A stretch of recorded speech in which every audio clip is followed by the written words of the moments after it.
YEGMS episode number 37. It was funny. I just started re-recording. I got about 5 minutes 5 minutes into this podcast, and I got a text message from another MS warrior named Rob, and unfortunately, Rob, I mentioned him on the last podcast. He was in the hospital. He got out. Now he's back again. So hopefully, Rob, you get better. But anyway, he texted me. And I can imagine why. It's probably pretty boring being in the hospital as much as he's been. And he asked, so when are you recording a new podcast?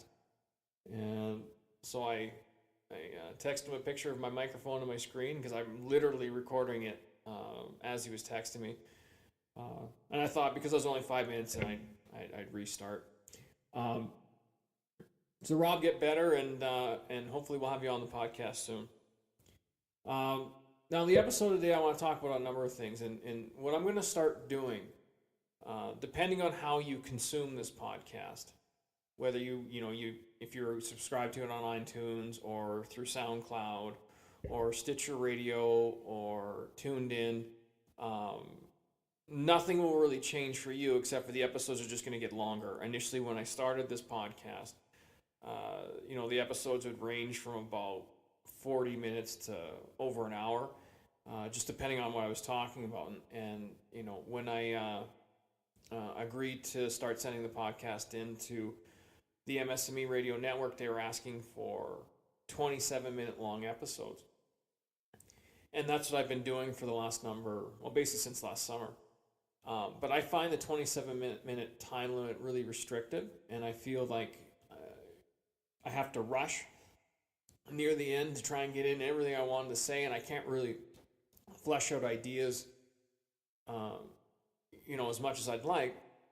So what I'm going to start doing is just recording them as I did prior to MSME, the MSME radio, the association with MSME radio, and I'll just edit them down to 27 minutes, and for the people that are on SoundCloud, iTunes, Stitcher Radio, YouTube, that kind of stuff, it'll just be a longer episode. But if you're listening on MSME Radio, this may be part one of a two-parter.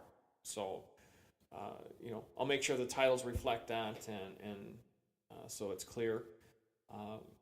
But just be aware of that. So, I just find the long form a little bit more freeing, and I'm not as anxious about watching the time and that sort of thing.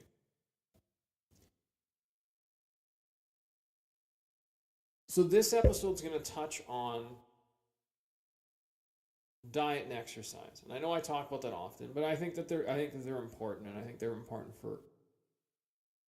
for everyone's overall health, not just people afflicted with multiple sclerosis. And how the idea for this particular podcast came to me is my wife and I were driving out to one of the local ski hills with our kids 2 weekends ago. And, my daughter Isabella is going to be 7 in about a month, and my son is going to be 5 in about 3 months. So we were just talking on the way there, and we were just, how happy we are that both our kids are really active. Jonah plays hockey, he plays soccer, he's in this activity called sport ball, he just started karate. My daughter Belle is in gymnastics, she's in soccer, she really loves to downhill ski. So anyway, they're both really, really active kids. And, we were just saying how happy we are that that's happening. And then my wife made a really good point. She said, well, as long as they're having fun in the activities that they're doing, because we don't want them to have a negative association with exercise. And we don't want exercise and fun, active activities to feel like a punishment. And that, it did strike a chord with me. And I remember as a child, when I first started playing hockey, I think I was, probably Jonah's age, so around 4 years old, maybe 3 years old. And the vague memories I have of that time was it was a pretty happy time. But of course, it was non-competitive. But as I got older and into my, you know, 11, 12, 13 years old, and as I was going into my early teens, I started playing competitively. And that all changed. The pressure changed, the amount of stress changed, the parents really changed. I mean, the parents are pretty awful for the most part. Uh, and I remember it feeling like a punishment. I remember having to go to 6 a.m. practices before school, and it felt like a punishment. I remember training in the summertime because you had to be able to make certain times in the winter, and so you have to be able to run, a certain distance, under a certain amount of time. And I remember that all. And I understood where my parents are coming from. I mean, if they're gonna, it was pretty expensive for me to play competitive hockey and to travel, and their feeling was, that if they're gonna spend all that money on it, then I better put the effort into it. What I didn't realize until I was an adult, I was playing hockey because I thought it made my dad happy. And him and I had a conversation, probably about 10 years ago, where it came out. He only he only agreed to pay for it because he didn't even like going. I didn't know that. He was doing it because he thought it made me happy. And I avoided playing hockey for a couple of years in my early 20s. I mean, I just had such a bad taste in my mouth from it all. And it wasn't fun. And it wasn't until after I got diagnosed with MS and started walking, and the walks slowly came and turned into running. Because certainly didn't enjoy running when I was 260, 270 pounds, but after walking and tightening up my diet a little bit and losing a little bit of, losing some inches, I started running. Short runs started being fun. And when I mean short runs, this is back almost 10 years ago when I got diagnosed, or just after I got diagnosed. A short run would be run a kilometer, which is, for my American listeners, that's less than a mile. I think it's 3/4 of a mile, maybe. It would be in that range. And then my runs started to go up from there. So, then 5K. I remember running my first 5K and thinking I was going to die. So, and now a 5K for me is just a warm up. It's not even, it's just whatever. But anyway, my point is, I found an activity that I really enjoy. I also really enjoy downhill mountain biking, but unfortunately, when the gondola takes you to the top of the mountain and you're just rolling down, yeah, there's exercise, but it's not. It's only intense because it's really dangerous, right? I mean, the bike and gravity are doing all the work. I would think that the fear certainly burns calories, but I enjoy that. I enjoy canoeing and kayaking with my kids, and but as far as exercise go, I used to lift weights when I was younger, and I started to again. But anyway, I'm rambling here. I found some activities that I really enjoy, and they don't feel like a punishment. They don't feel negative. They don't feel. I enjoy doing them, and my wife and I were talking the other day, and I told Andrea that I really, now that the snow is going away, I'm really looking forward to getting into my, having a 5-hour run on the weekends, which I know sounds insane to a lot of people, but that's just, it was a slow progression, and eventually you get to that point, and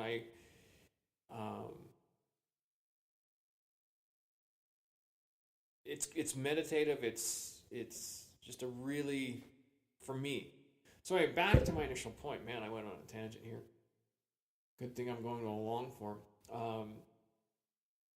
I found something that I enjoy. Now, the issue with people with MS, and we all have such different ranges of mobilities depending on which type of MS we're experiencing, whether it's relapse and remitting on sort of the mild end to the progressive on the extreme end. So, for some of us in our community, walking isn't even an option. And for others,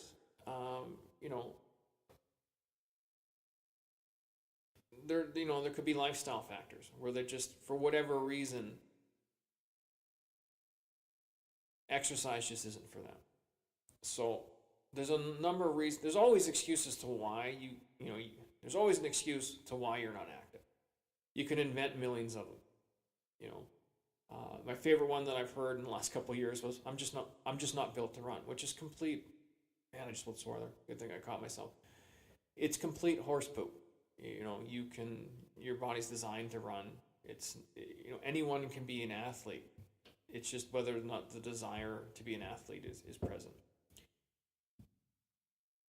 And I'm not suggesting to the broader MS community that we all need to be athletes, but I think we all need to be active. And I think the key there is to find something that doesn't feel like a punishment.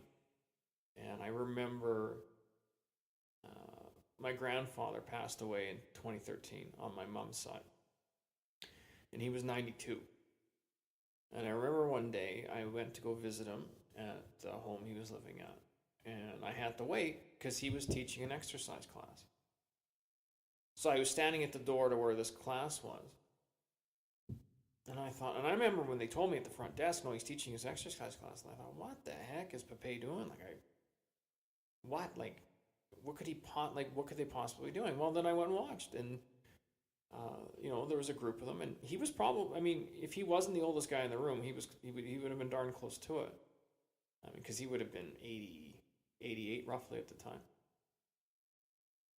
And they were all seated in chairs, and they were doing seated exercise in chairs, moving their arms, moving their legs, but they were seated. And I asked him about after, and he said, at my age, that's what I can do. And he says, it's fun. He said, it keeps me moving, and, he lived to 92. So, I guess the point I'm attempting to make, probably horribly, but the point I'm trying to make is that regardless of your body size, your body type, the stage of MS you're at, it's likely you can find some sort of activity where you're moving, where it doesn't feel like a punishment. It doesn't feel negative.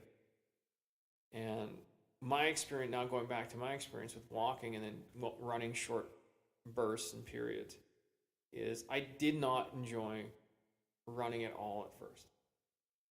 But I didn't do it very, I just would do it short bursts at a time. But I really enjoyed walking. And I was fortunate at the time. I was living across the street from the river that ran through the city that I was living in, and there was really nice paths, and it was just a really nice place to walk when it wasn't snowing. So those walks slowly morphed into short runs, which slowly morphed into a 5K, that slowly morphed into a 10K, which slowly morphed into a 21K, and then a 40K, and then a 80K, and so forth and so on. Now, I'm not saying if you have progressive MS and you start doing, chair exercises or seated exercises or whatever you can do, you're going to be running ultramarathons. That's not what I'm saying, but maybe it will be the gateway,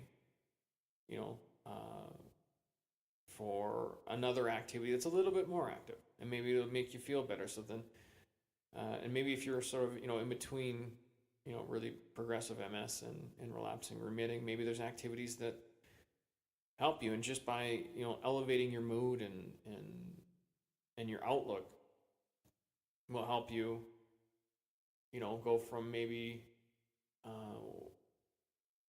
walking to the end of the block and back to walking briskly to the end of the block and back. Or maybe, I think you get my point. I don't think I have to belabor this anymore, but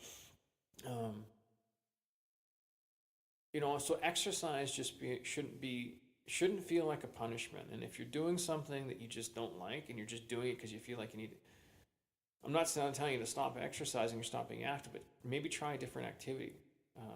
There's a lot of different ways you can get up and move. And, myself personally, when I exercise, I like to exercise to the point where I'm really uncomfortable. And what I mean by uncomfortable, I've pushed myself so hard I can feel it. My body's getting uncomfortable. I like to push myself really hard.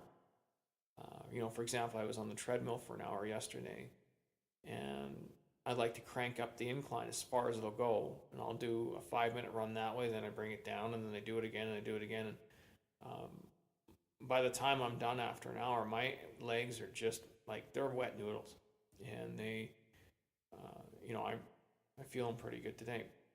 See, I find that enjoyable. I'm not suggesting that most of you would, um, but it's just finding that thing that and that way to be active that where you'll keep doing it. So maybe you want to start. I mean, even something like bowling. I don't think anyone would think, you're not gonna, you're not gonna get world class shape bowling. But I mean, if the reality of your situation right now is that you're sedentary most of the time, and when by sedentary I mean seated or lying down most of the time, and you could bowl. I mean, even going once a week would probably have a drastic effect, just on not even just on your health, but on your outlook on things. So, uh, you know, I mean, you can think of a lot of different things that you could potentially do. I think it's really important, and then so my wife and I drove the kids. We went skiing, which is great, and then when I was at the gym yesterday, which is why I'm recording today, and I was doing that run. This person came on and they got on one of the recumbent bikes, and the pace at which they were working out at was comical to me. They were Now this was clearly not a disabled person, and it wasn't somebody who had any physical impairments. That it's just it was the laziest workout I ever witnessed in my entire life, and I wondered what are you hoping to achieve? And I think that's the other thing you gotta think about. Now if you're gonna spend the 30, 40, $50 a month on a gym membership, my assumption would be is that you're looking to cut weight and get abs and be all cut up and that sort of thing. So why you would work out like it's such a like no pace? I wouldn't even call it a pace. It was no pace. And then this person's phone rang, and then they're on the phone and talking loudly, and it was just comical to me. Like I don't understand why that person was there. So what I was attempting to make the point was have a purpose, and your purpose may not be wanting a 6-pack abs or being able to run a marathon or lift 700 pounds or whatever. It may just be more active, and then just pick an activity that's going to help you be more active. Maybe it's just maybe it's something as simple as walking the dog, or there's a million different things you could do. Try even golf. It's a low. It's not a strenuous low, but I mean, if you don't get a cart and you walk it, and maybe you can only walk 9 holes, so you do the 9 or whatever it is. Just getting active, I think, is important, and it's important that it doesn't feel like a punishment to you. It has to be something that you enjoy. And I don't know most of the people who listen to this podcast, so I can't tell you what you're going to enjoy, but I would encourage you to get out there and try. But before you do, and this, I mentioned that some of the stuff early in the podcast was going to make sense later, or did I? Was that during my first take? I can't remember. Anyway, but before, if you are going to start being more active, and I won't even use the term exercise, I'm just, if you're going to be more active,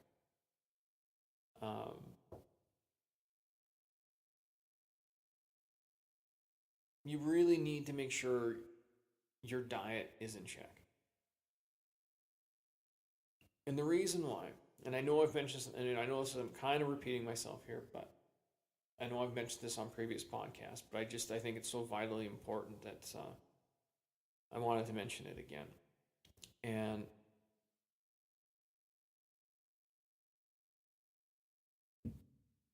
if you're not fueling yourself properly,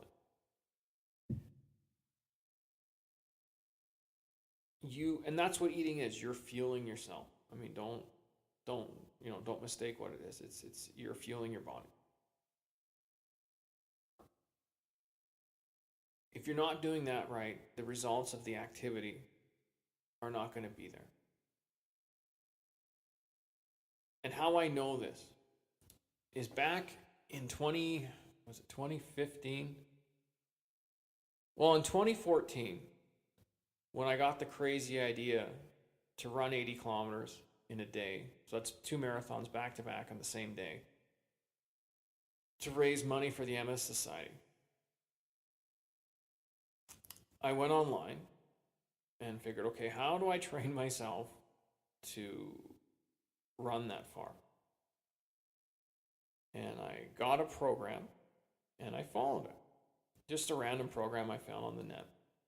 And I followed it. But the program had nothing, there was nothing about diet. It was just like, do these exercises and run this much and run this much and how to get your volume up and how to learn to run on tired legs. And it was all about the actual physical activity of running and how to increase your endurance.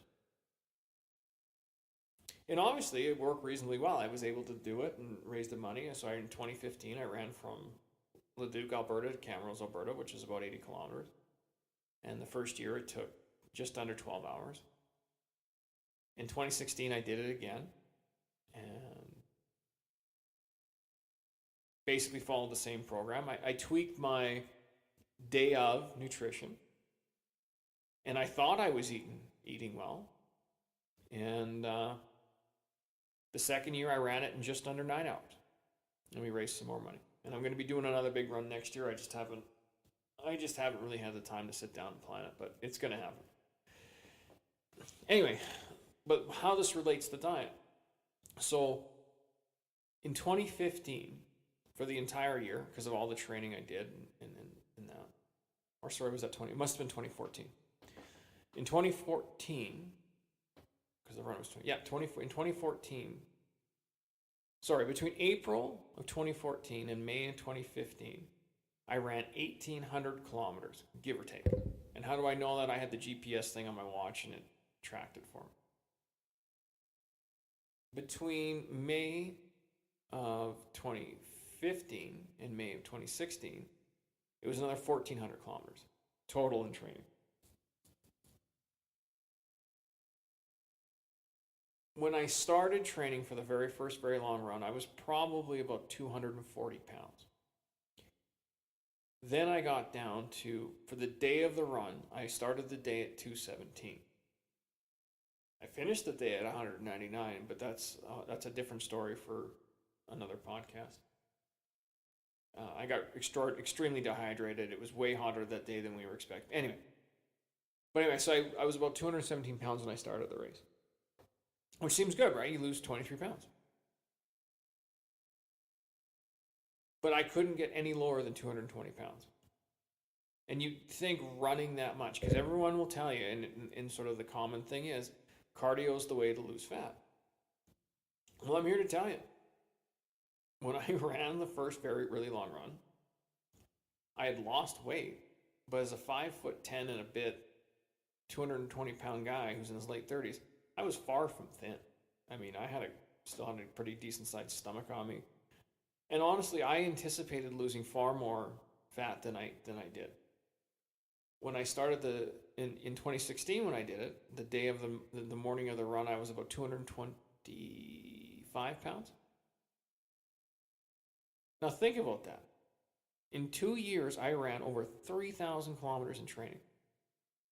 Just do the math, right? And look at the weekly kilometers I would have to do to run that much.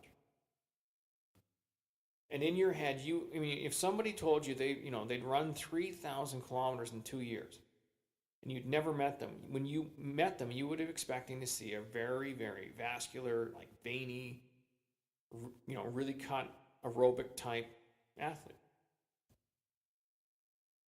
I actually went up in weight from the first really long run to the second. And,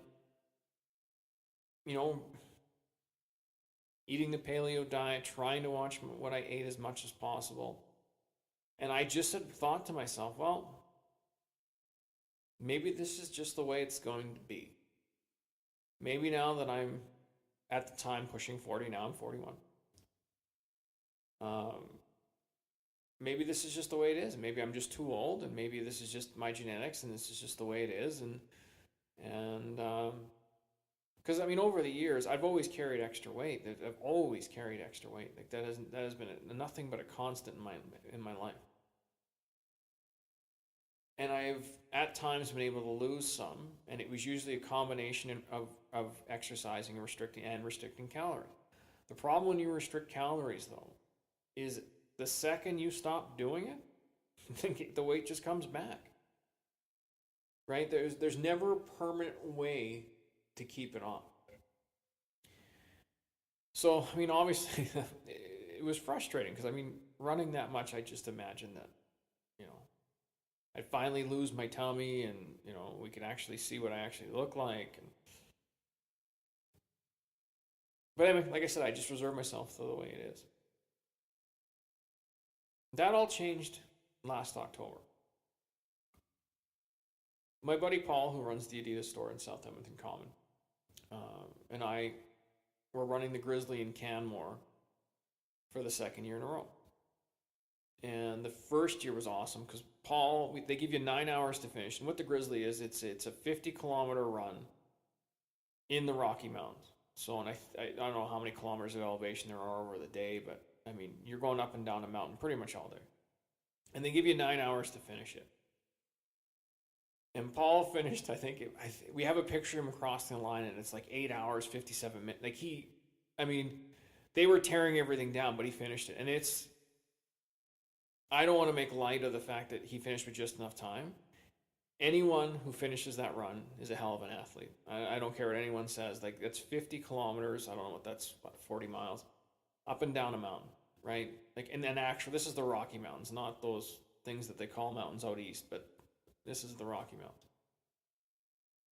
And anyway, Paul and I were going to be running it for the second time, and Paul's just like me.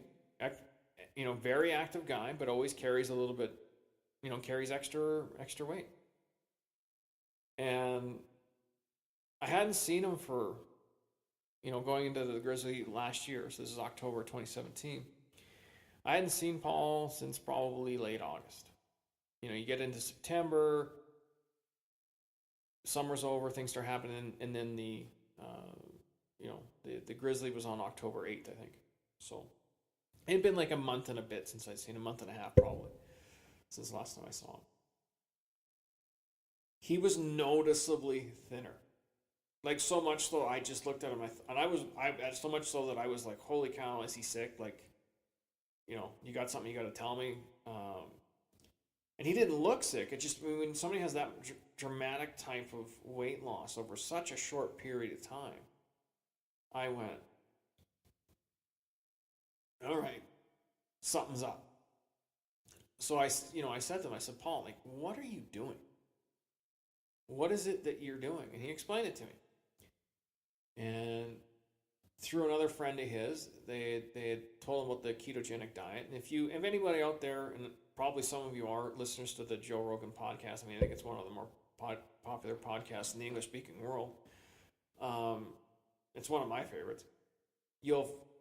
Hopefully you've watched the episodes with Dr. Laura Patrick or Rob Wolf or who are some of the other ones he's had on there to talk about the ketogenic diet. Anyway, he's had a number of people on there. And he explained it to me, and basically you're trying to get all your calories from fat, which I know the second I say that, there's some people listening right now where they're just like, that is really counterintuitive. Because fat's supposed to be evil, right? So he explained it to me, and I said, okay. The other thing it really restricts and almost pretty much eliminates are carbohydrates, and you're really trying to limit your sugar. It's impossible to 100% eliminate that stuff, but as much as possible. And people have heard about low carb diets before, right? So anyway, he explained it to me, and I'm not going to explain the whole ketogenic. You can look up keto diet or ketogenic diet online. And it was eerily similar to something I had done in my early 20s. Not exactly the same, but it was similar. And I did experience dramatic weight loss then. It wasn't called the ketogenic diet. It was just, I think at the time I eliminated bread and pasta and a few other things, and made a big difference. But of course, I started eating that stuff again. The weight came back. So I thought, and the one attraction to the ketogenic diet for me was I was still allowed to eat bacon. Not every day, but you're allowed to eat bacon. So I thought, how bad can this be? I mean, chicken wings, bacon, I can do that. And I don't mean to make fun of it or minimize it. I'm just, So you're trying to get all your calories from fat, eh? And he said, okay. So I started almost immediately. I think I started after that weekend looking into it. I eliminated carbohydrates. I eliminated sugar, and was trying to get more of my calories from fat. And lo and behold, when I left the Grizzly when I left Canmore on October 9th, my waist of my pants was a 38. By December 1st, it was a 34. So I lost 4 inches off my waist from the second week of October to the first week of December. And to be honest, I was sore and beat up after running the Grizzly. I really didn't exercise at all in that month and a half. Like, at all. I didn't start exercising until January. And I thought, you gotta be kidding me. That small alteration in my diet, I lost more inches off my waist and more fat in a month and a half, not exercising, than I did in 2 years and 3,000 kilometers of training.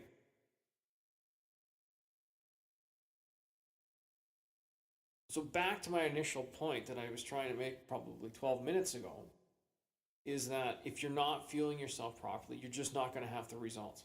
It's just, you're not. Now, I know I've mentioned the ketogenic diet. I know I've mentioned it before on the podcast. But what I've also mentioned before on my podcast, and I don't want everybody to run out and think that the ketogenic diet's going to work wonders for them. I can't make that claim. I can only tell you what it's done for me.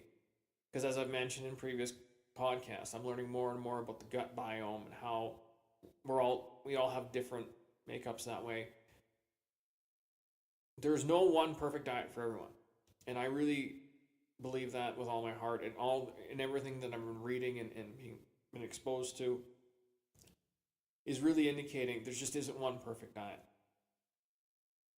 You may not do well on a ketogenic diet. You may already be a person that can burn carbohydrates and sugars efficiently, right? We're all different. And there's so many different factors, from genetics to age to your gut biome and there's probably factors we don't even understand yet.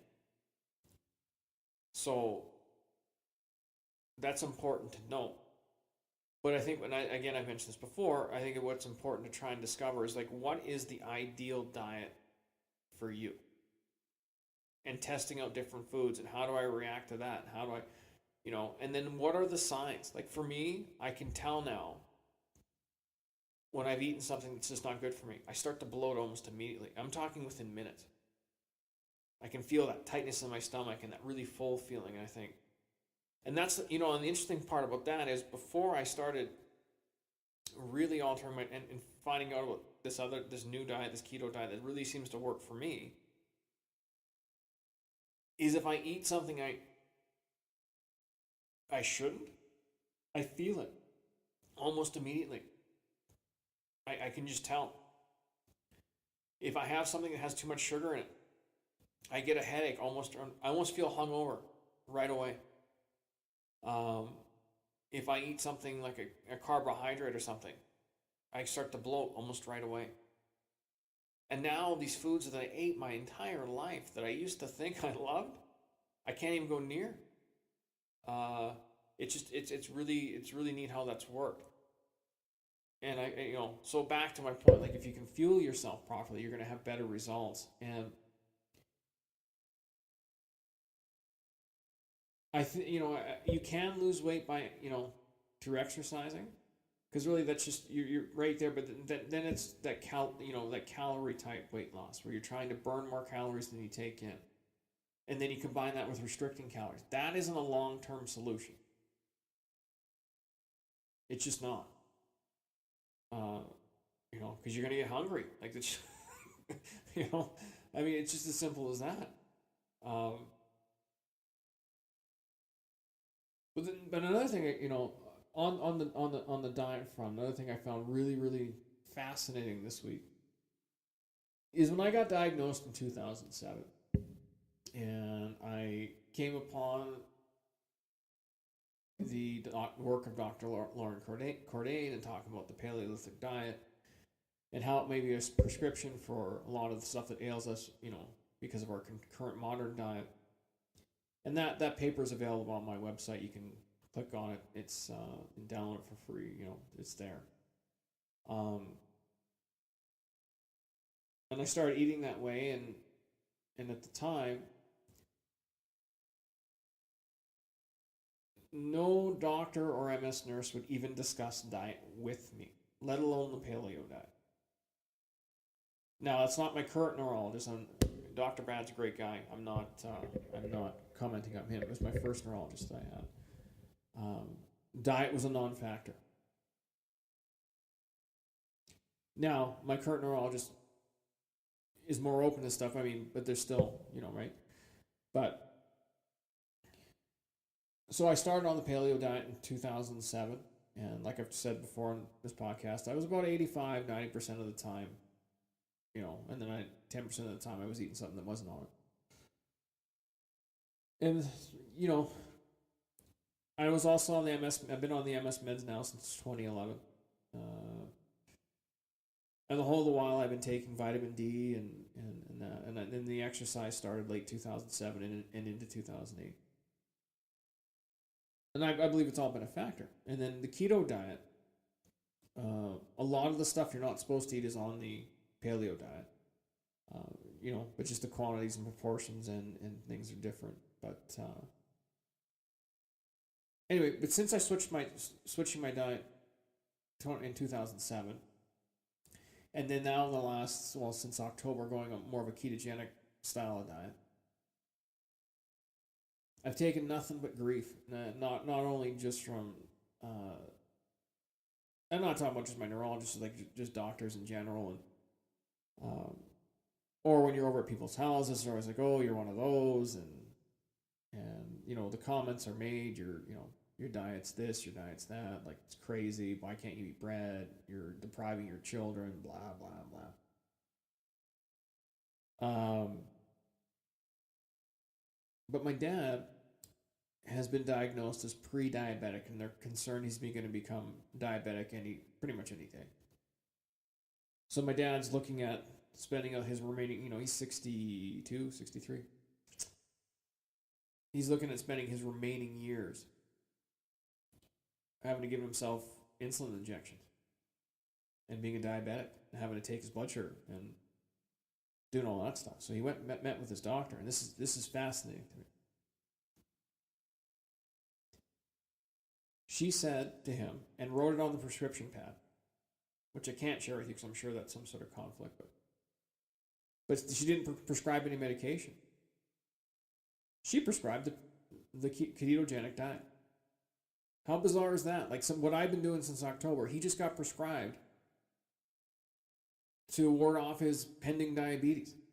And I'm not even kidding. I honestly wish I could share that prescription, but what she wrote on the pad, and I'll put the links in the description, or on the companion notes to this podcast. On the prescription pad, she mentioned a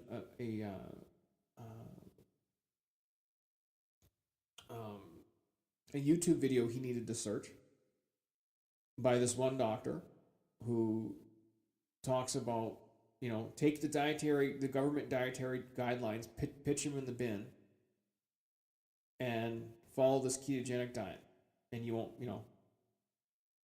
And then the second thing on the prescription pad was a link to a website that explains the foods you should eat, shouldn't eat with the ketogenic diet. But why I found this so fascinating is 10 years ago, when I sort of entered the healthcare system as an MS patient, diet wasn't talked about, other than the Canada Food Guide. Restrict your calories to X amount a day. Eat from these food groups and in these proportions, and you should be all good, right? Anything outside of that, we don't want to talk to you about.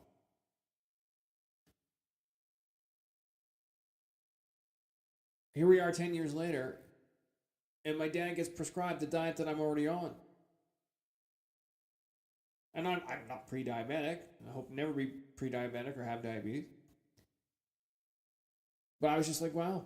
And when he told me that, I looked at my wife and I said, in my lifetime, I think my diet is going to eventually get to the mainstream. Because I think the stuff's starting to become undeniable.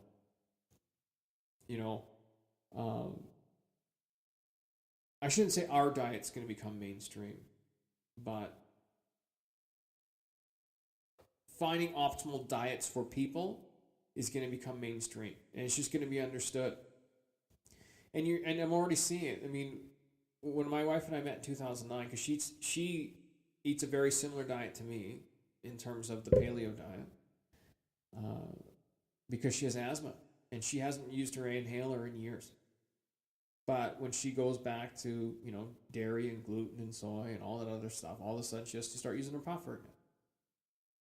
None of this stuff's been proven, but this is what's been working for her. So anecdotally, I can tell you that's what's been working for her. I'm not recommending people put down their puffers if they have asthma. That's not what I'm saying. I'm also not saying that necessarily these diets would do the same thing for your asthma. Again, because everyone's different, has different reactions.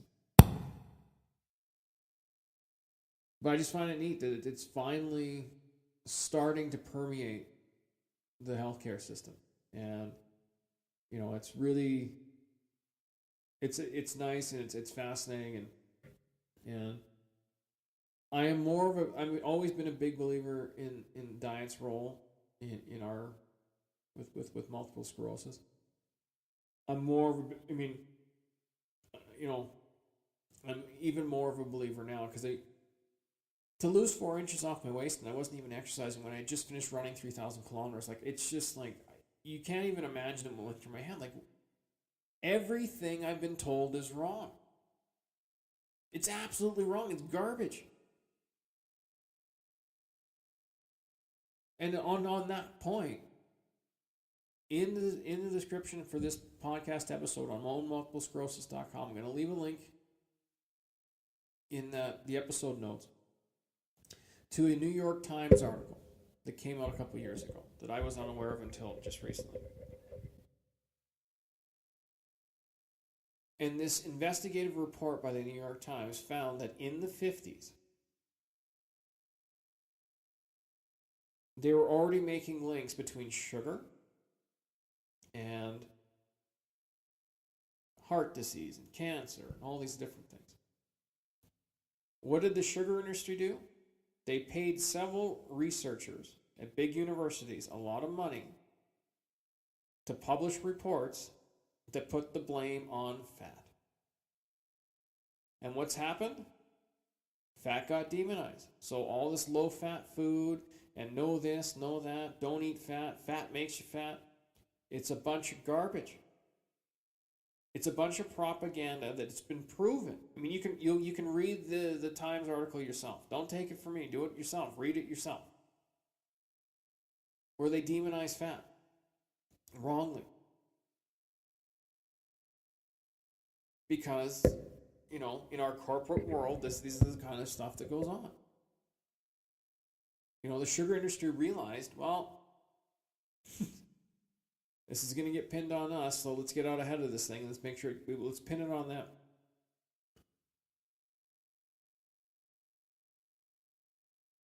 So now I realize I don't actually know very much about diet at all. All I can tell you is what I've figured out for myself. And then I think that's something that any individual, whether they have MS or not, has to figure out for themselves. But the entire time, as the entire time has been losing inches off my waist, I'm eating bacon, chicken wings, right? Obviously, with none of that extra other stuff in it, that lots of green leafy vegetables, a lot of cabbage, a lot of. I'm eating great food, right? I'm just not having any pasta, any bread, any cookies, any. Go down the list. And I was still able to indulge a couple times a week to go to Starbucks and have myself a chai latte with almond milk, right? Like, you know. So I'm just telling you, and on the note of my, losing 4 inches, uh, my size 34 pants that I have, because I had to buy a pair because all my clothes are too big. They're starting to get loose. I think I'm going to go down to a 32 here in the next month or two. Can you imagine? 3,000 kilometers. I couldn't get off a size 38. I sit around, eat bacon and cabbage for a few months, and I'm almost 6 inches off my waist. It's insane. And I've been eating fat. I don't count calories. No idea. I don't even worry about it. I used to have an app on my phone to try and count calories. I wouldn't go over a certain amount every day. I used to sit there and scan the UPC labels into this app. And it worked great. The app worked great. But the problem is it was starting from the premise that it was based on was wrong. So I'm scanning these, UPC codes to get the calorie count, and I have to roughly figure, okay, that's roughly a cup. Okay, that's probably, X amount of calories. Okay, I don't want to go over this. Like, oh, what a nightmare. I don't know. I eat when I'm hungry right now. What I've realized is as long as I eat the right food for my system, it just doesn't matter. But what I can tell you though, Doritos, not the right food for anyone. McDonald's, not the right food for anyone. If it won't rot, probably shouldn't be eating it. If you're buying it at a gas station or a 7-Eleven, you probably shouldn't eat it. The heavily processed food, if it's got more than a couple of ingredients and you can't pronounce them, you probably shouldn't be eating it.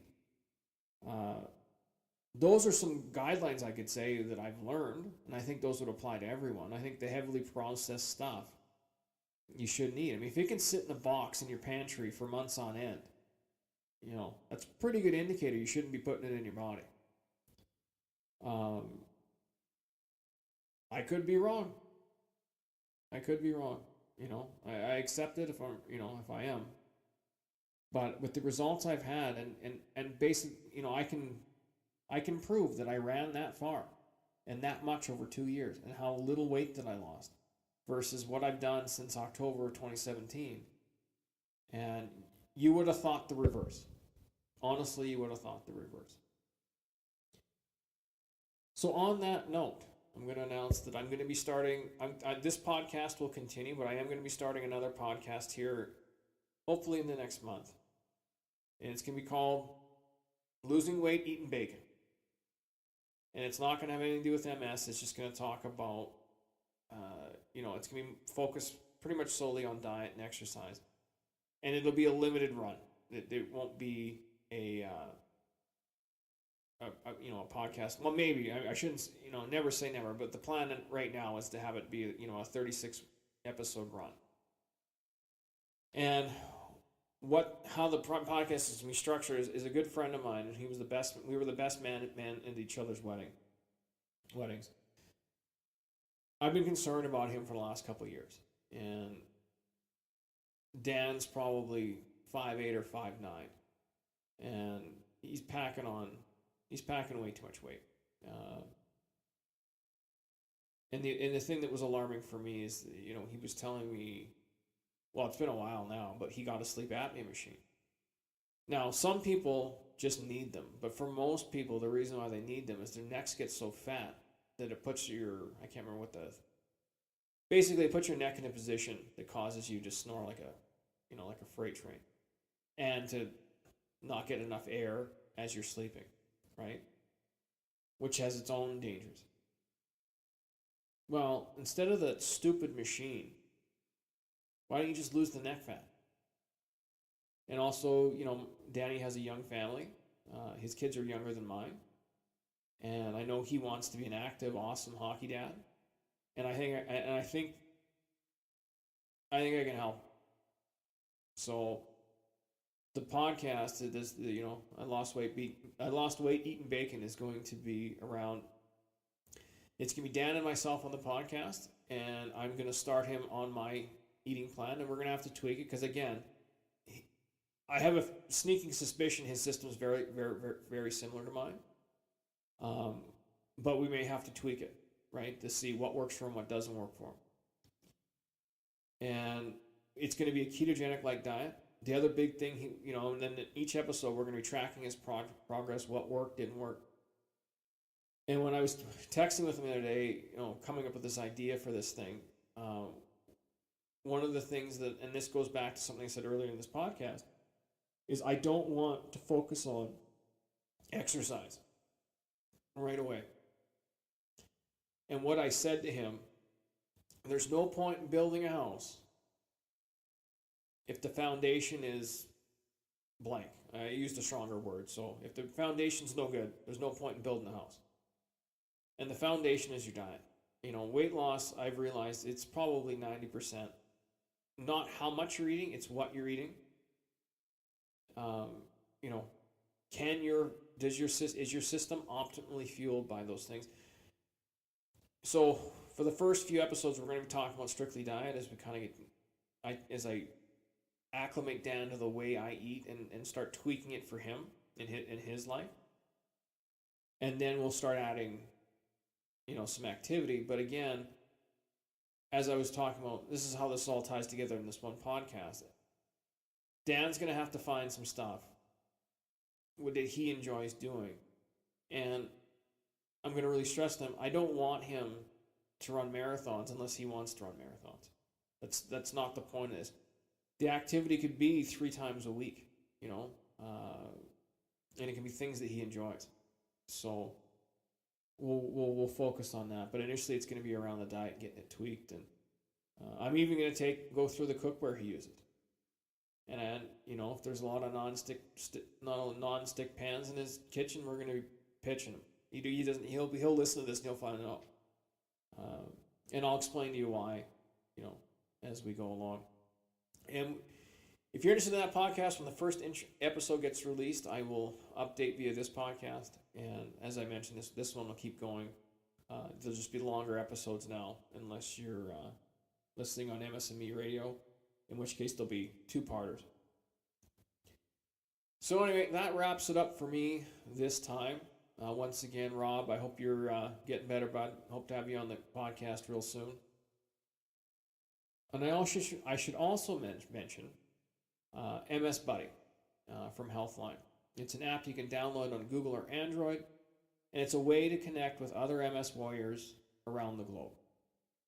It's free, it's confidential,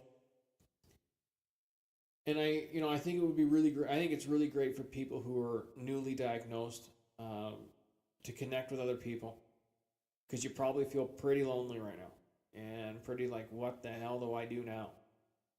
I think it's nice to have other people that are going through the same struggles as you accessible. And if you're an introvert like me, that may be the way to go. So it's MS Buddy. Look for it on the the iTunes store and the Android store. If you want to see the New York Times article I mentioned, or any other links that I said I might mention in this episode, head on over to ownmultiplesclerosis.com. That's OWN multiplesclerosis.com. You can find the show notes for this episode and other episodes. As always, if you can listen to the YEGMS podcast on iTunes, SoundCloud, Stitcher Radio, Tuned In, and the MSME Radio Network.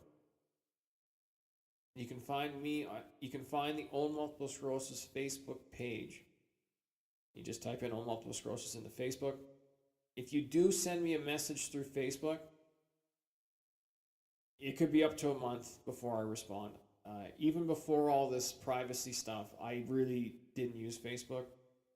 Mostly because I really don't care what people had for breakfast in the morning. I don't need to see pictures of it. I hope everyone's doing well, but I don't need updates of every time somebody burps or breathes. It was just... And the other thing is, you find out a lot of the people you know are crazy. And I got my own bucket of crazy, but I just choose not to publicize it, or maybe I do through this podcast. I don't know. But yeah, I'm not a big Facebook user, so if you do, hit me up through through the Facebook page, through the Facebook page for multiple sclerosis. I will eventually respond, but it may take a while. I don't log in very often. The best way to get a hold of me, if you want to be a guest on the show, you have questions, comments, good or bad, you can send an email to Sean, SEAN, at ownmultiplesclerosis.com. Once again, that is OWN, multiplesclerosis.com. You can also follow me on Twitter or tweet at me at ownms.com1.